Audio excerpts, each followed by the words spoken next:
তো hello dear student, কেমন আছো? আই হোপ প্রত্যেকে শুধু ভালো নয়, ভীষণ ভালো আছো। স্ক্রিনের ওপর একটা কোশ্চেন আই হোপ প্রত্যেকে দেখতে পাচ্ছ, তাই না? যে কোশ্চেনটা কি বলেছে দেখো, বলেছে যে 1/16 শতকরা হারে পরিণত করো।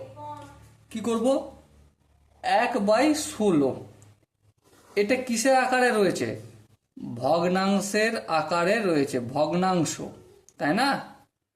ভগ্নাংশের আকারে রয়েছে। তাহলে ভগ্নাংশ থেকে পার্সেন্টেজ বা শতকরাতে কিভাবে যেতে হয়, আই হোপ তোমরা প্রত্যেকে আমার ইন্ট্রোডাকশন ভিডিওটা দেখেছো।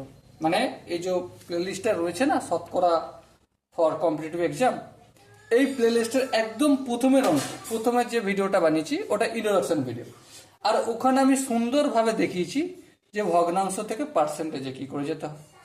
ওই ভিডিওটা যদি তোমরা একবার দেখে নাও, তাহলে এই অঙ্কটা করতে তোমাদের হার্ডলি 10 থেকে 12 সেকেন্ড লাগবে।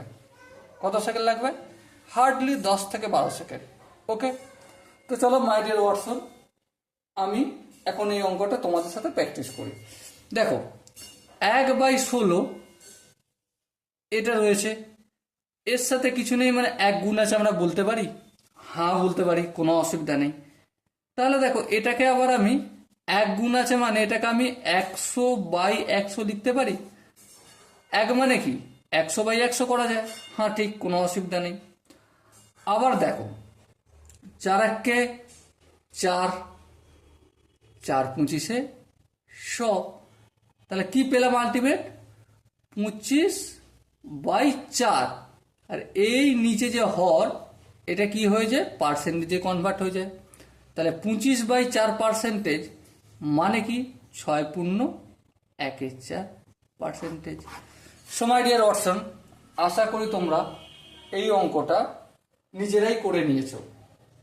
সো এখানে অপশন এ ছিল 1.6%, অপশন বি ছিল 16%, অপশন সি ছিল 5/8%, অ্যান্ড অপশন ডি ছিল 6.14%। So option D is the right answer. I hope প্রত্যেকে বুঝেছো এবং নিজেরাও করেছো। তো দেখা হচ্ছে পার্ট সেশনে, ততক্ষণ পর্যন্ত ভালো থেকো, সুস্থ থাকো এবং জয় হিন্দ।